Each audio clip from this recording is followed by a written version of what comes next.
Today I'll be talking about this paper that was published about a month ago in Nature Communications. This work was a joint effort between myself and a former undergraduate of mine, Sereno Darwin Lopez. I want to briefly introduce the principle of alternative polyadenylation. This is a really interesting area of biology that's a mechanism for generating transcript complexity.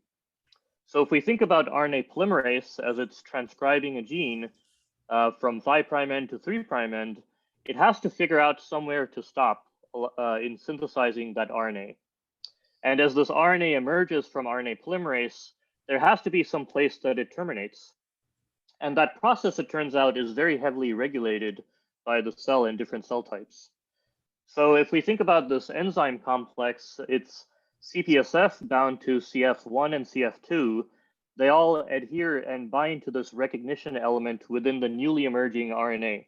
And that recognition element is called the polyadenylation site, which is the AAU-AAA motif.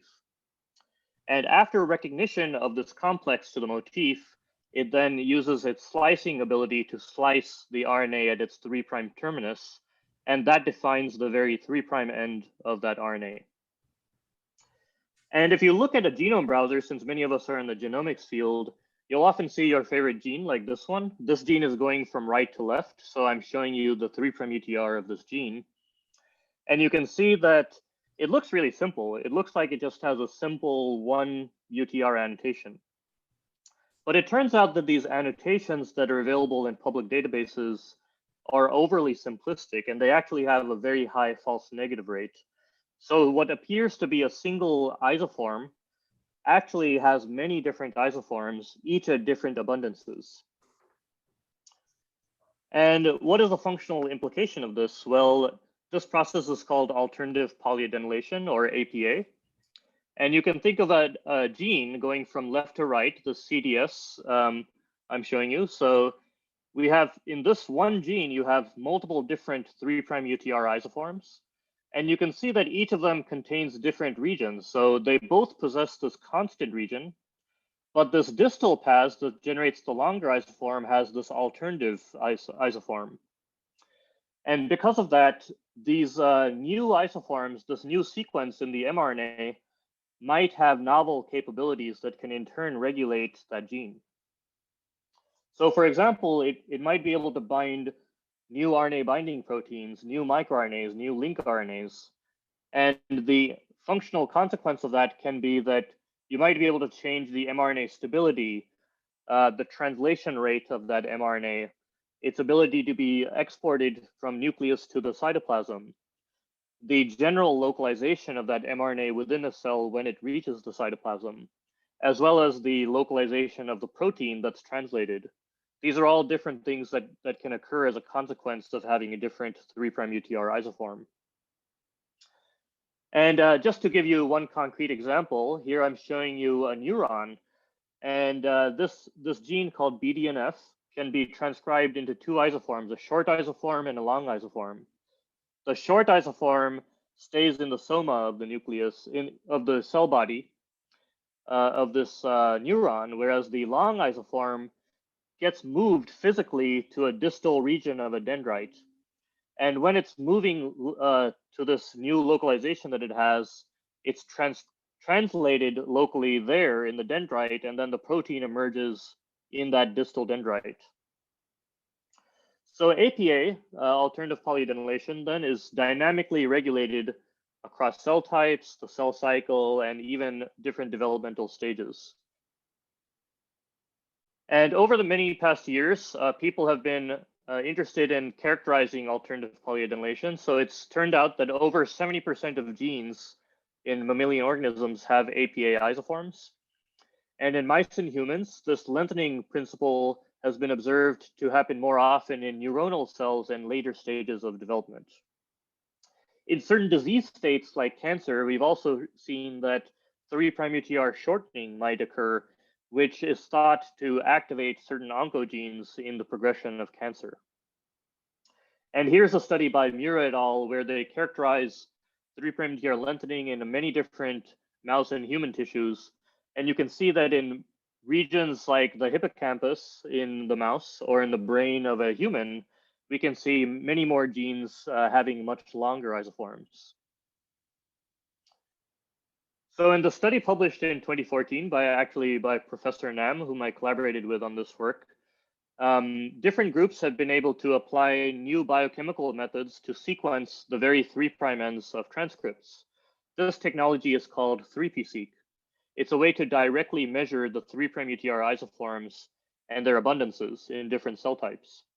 So in this experiment, you can see 3 different cell types are used: HeLa, HEC293, and Ha7, 3 cell lines. And for this gene, when you map the reads to the genome, you can see that each of these different regions is basically a polyadenylation site, or the site of cleavage. And you can see that these counts of the reads reflect their proportions that are visible to the cell. And this is very nice because you can then quantify the actual abundances of each individual 3' UTR isoform. And then Jin-Wu actually developed this visualization to then quantify the proportions of these different isoforms. So you can see here in this example, there's this region that's constant among 100% of all isoforms contain this constant region. But as you get deeper into this gene from left to right, you can see that now in HeLa cells, about 60% of the gene ends at this isoform. But in Ha7 cells, almost about 80% of the isoforms characterize this short isoform, whereas only about 20% include this long isoform. So you can see these cell to cell type differences in the isoform usage that we can visualize in this diagram. So this kind of motivated an interesting problem in my mind, which is that now there are all these bulk 3p-seq data sets that exist, but there's a gaining popularity of single cell data sets. And the reason they're so popular is because you can actually decompose a complex tissue into many of its composite cell types. And the interesting thing about these single cell data sets is that they actually capture the 3' end of polyadenylated RNA. And most researchers who look at these data sets routinely overlook or neglect information about the 3' UTR isoforms. They kind of are just interested in gene expression levels when they're looking at these data. So as a consequence, this leaves a new question, which is that it's kind of largely unknown whether these single cell data sets accurately measure APA. And if it was possible that we could characterize and quantitate APA in single cell data sets, it would open up a very novel type of information in single cell data sets and expand the utility of single cell data sets. Now, during my postdoc, there was a graduate student who developed a very innovative and nice technology to sequence RNA-seq in single cells and greatly expand how many cells could be measured. His name was Jin-Wu, and he was able to generate this data set called MOCA, or the Mammalian Organogenesis Cell Atlas.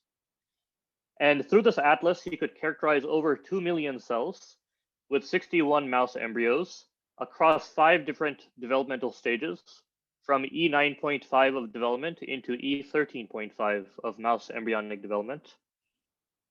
And in processing the data, he was able to generate 10 developmental trajectories as characterized by UMAP, a dimensionality reduction technique. And he also characterized 38 different cell types as annotated by t-SNE analysis.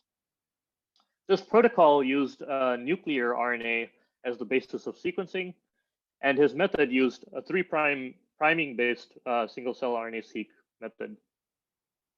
So this was a very nice data set to analyze from the perspective of alternative polyadenylation. However, there is a major problem when I first started analyzing this data, and that is there's actually a lot of artifacts in this data set. And the reason for this artifact is because of the process of internal priming.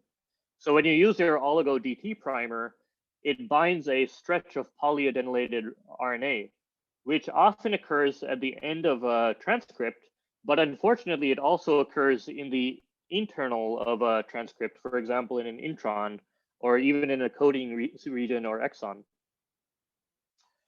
And so the primer then binds to both regions and amplifies it, so we can end up seeing those biochemical products. So this creates a bias in that regions or genes that are very A-rich or longer genes are more frequently captured than GC-rich genes and shorter genes, and I needed to develop a way to clear up this artifact. My way of doing this was to use a curated set of polyadenylation site as curated by several different databases. I used 3 different databases: polyadb v3, polyasite version 2.0, and GenCode M25, which is just the ensemble release of gene annotations. And each of these had a different number of polyasites. So the first one had 128,000, the next had about 110,000, and the third had about 57,000. And the first thing I asked is, how much do these 3 databases even agree in the polyasites that they annotate? And that's what this Venn diagram shows. It shows that only about 31,000 polyasites were shared among these 3 databases, but there are a lot of novel sites in polyadb and polyasite that were not in the public annotations of gene annotations. So my strategy was to take the union of all 3 of these databases to move forward with. And after taking the union of these polyasites from these 3 databases, I look at just the pattern of the AU richness around the cleavage site. And here at position 0 is the cleavage site. But if you look upstream of the cleavage site, you see this large region of A richness, and that corresponds to the AAU-AAA motif. We can also see upstream of that U richness, and downstream of the polyasite, we can see again U richness. And it turns out all 3 of these motifs are signatures of the canonical polyasite that people have known for a long time.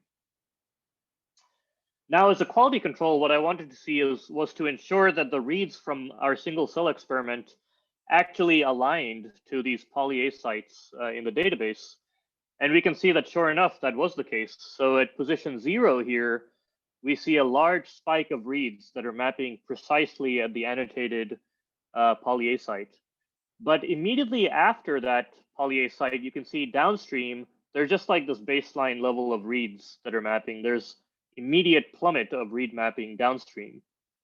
However, upstream of this polyasite, we can see kind of like an exponential decay in the frequency of reads that map next to each polyasite.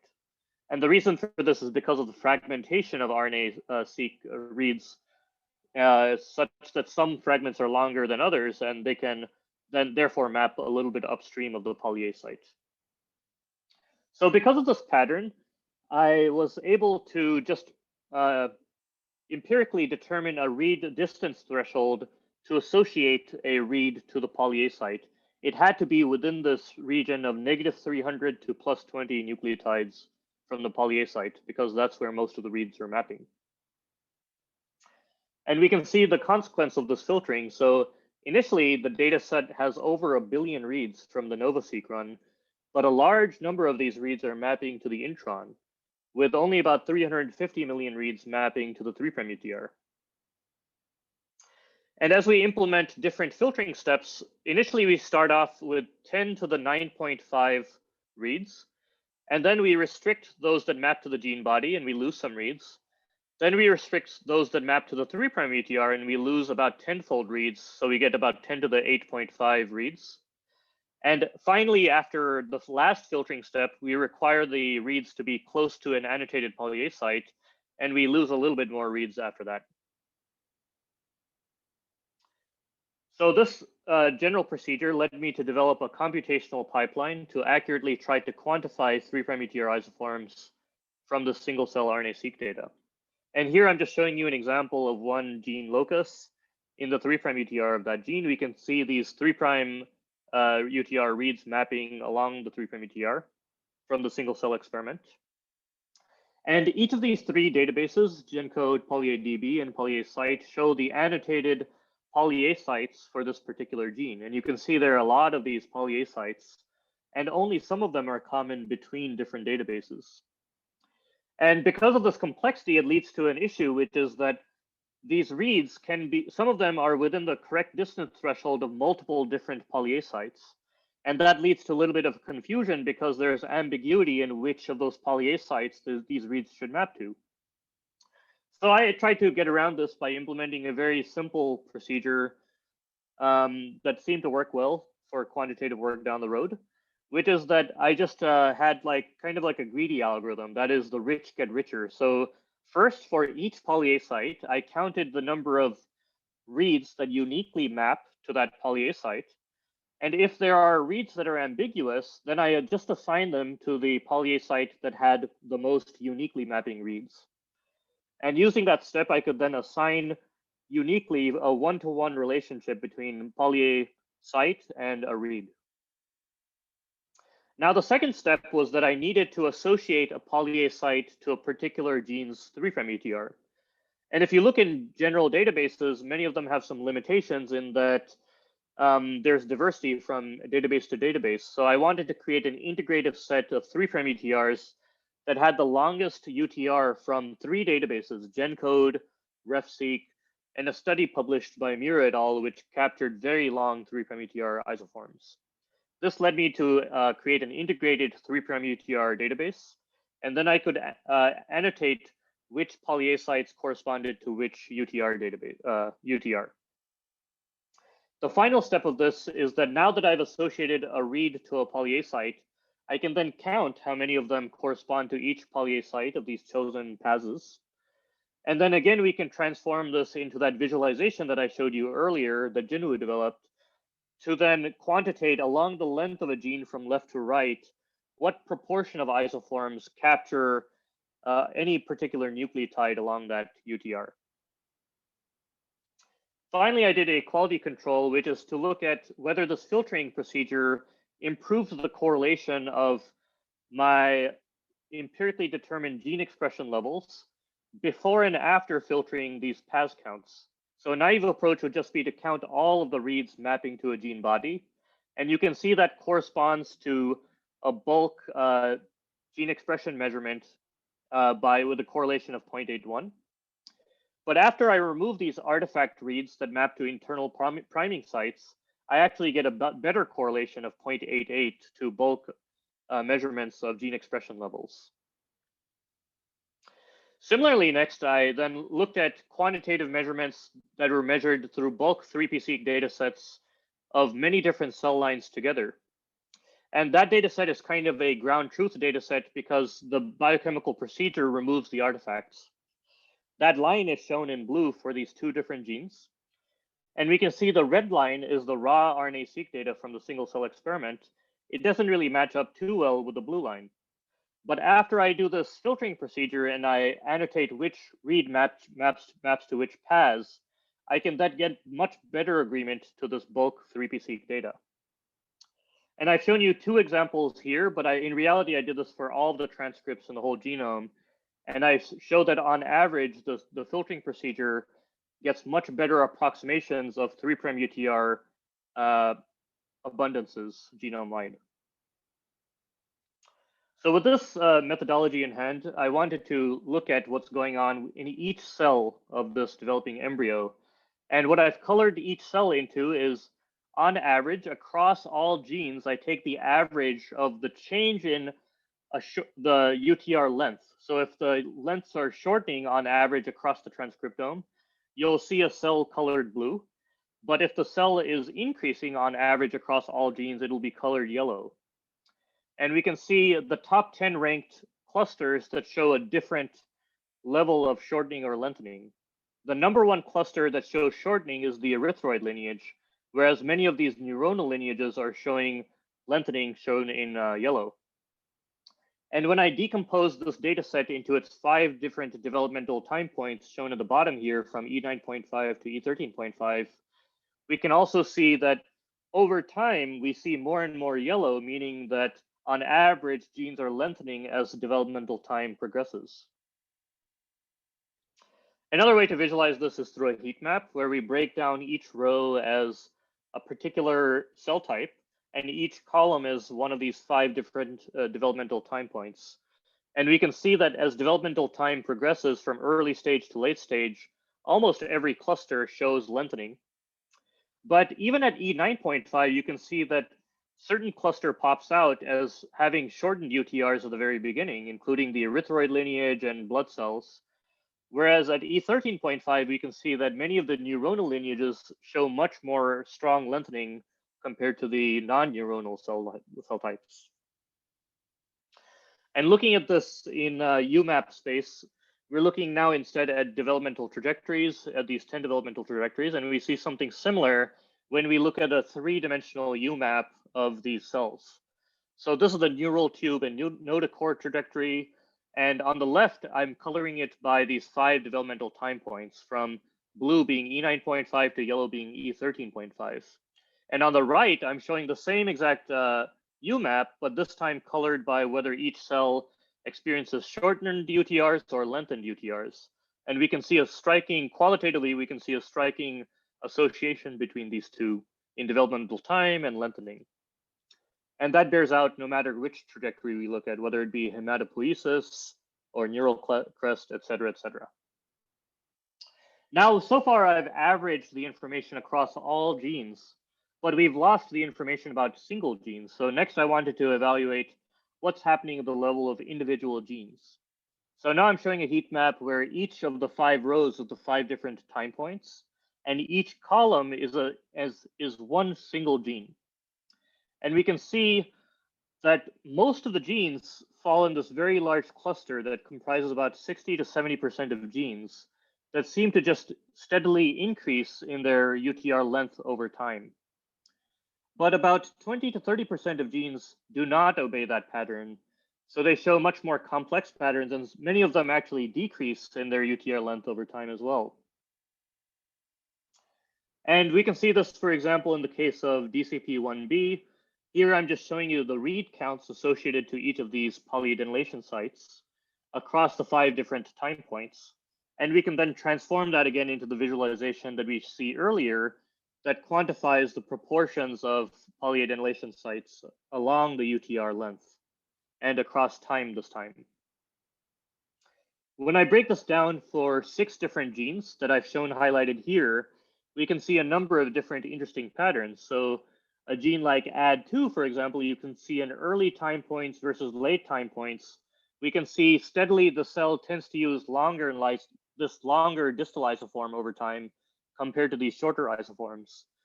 But there's some interesting patterns, like, for example, in the MTAP gene, although there's a steady increase across most time points, we see a single time point, E11.5, where almost only this very long isoform is used. So that's almost kind of like a switching from a short isoform into a very long isoform.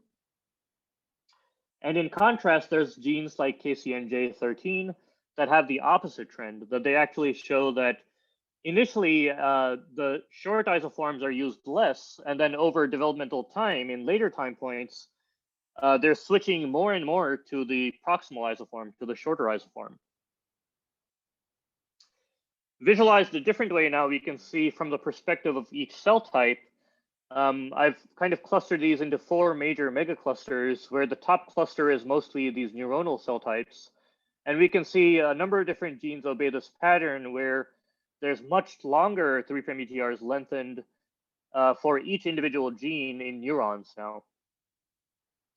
And we can kind of quantify this in the same visualization, where certain genes like BCLAF1 show highly cell type specific properties, like in the lens population, they're switching to longer 3' UTR isoform compared to other cell types. But a gene like GNB1 shows across almost all neuronal cell types much stronger usage of this very long 3' UTR isoform compared to the short isoform in other cell lineages. Now, the next thing I wanted to ask is, what might be some RNA binding proteins that explain this phenomenon? So I turned my attention to this paper published by Tom Tuchel's group, in which in 2014, they characterized all of the RNA binding proteins in the entire genome in both mouse and human cells. And so my strategy was that I collected these 18 or 1900 RNA binding proteins in the mouse genome, and I asked, how are their gene expression levels changing across time and space? And I searched for the RNA binding proteins that are the most strongly induced or depleted in cellular contexts that exhibit the greatest 3' UTR lengthening or shortening. So now I'm showing you a heat map of the gene expression levels for these 1900 RNA binding proteins. And we can see, again, across different cell types, how these patterns differ. We can see for a small number of these RNA binding proteins, there's very strong enrichment of these RNA binding proteins in neuronal cells compared to other cells like RB-Fox, NOVA, CELF, and ELAV-L, or the ELAV-like family of proteins. So visualized a different way, you can think about this in classic log fold change space, where the x-axis here shows the log fold change in E13.5 relative to an early time point, E9.5, whereas the y-axis shows neuronal cells versus other cell types. And you can see there are kind of many of these outliers that show strong induction in later time points as well as in neurons, comprised of the NOVA family, the ELAV-like family, and CELF, which is a ELAV-like family of proteins as well. And if we look across time, we can see the expression levels of CELF2 through 6 increase over time. And from the perspective of cell types, we can see that neuronal cell types have many of these family of proteins strongly enriched relative to other cell types, whereas there are a few genes like PTBP1 and HRNF-PF, which have a depletion of these RNA binding proteins relative to other cell types.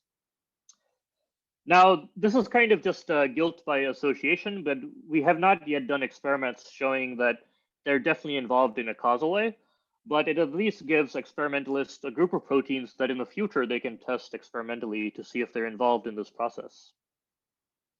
There is some information out there published in literature that supports the roles of these proteins as being causally involved in regulating alternative polyadenylation. For example, there's the study by Eric Lai's group published last year in which he looked at this in fly cells, fly S2 cells. His experiment was that he actually induced ELAV in fly S2 cells, and from RNA-seq analysis, he can see that generally you see the short isoform in this gene, but after you ectopically induce ELAV-L, you see this long isoform that tends to be in neurons as well, ectopically induced in these cells. So this gives some proof that by inducing this one gene, you can actually lead to a very strong lengthening in fly cells. So in conclusion, what I've shown you is that I have developed a computational methodology to evaluate changes in alternative polyadenylation in single cell data. And these type of information are frequently ignored in traditional gene expression centric analyses. I've shown you that this information actually has quantitative information about 3' ETR abundances that can be captured in single cell data sets. And by applying this technology to an existing data set, I've shown that there's global 3' ETR lengthening across developmental time for all cell types. And there's some interesting properties in neurons where we can see very strong lengthening of 3' ETRs, as well as blood lineages which show shortened UTRs.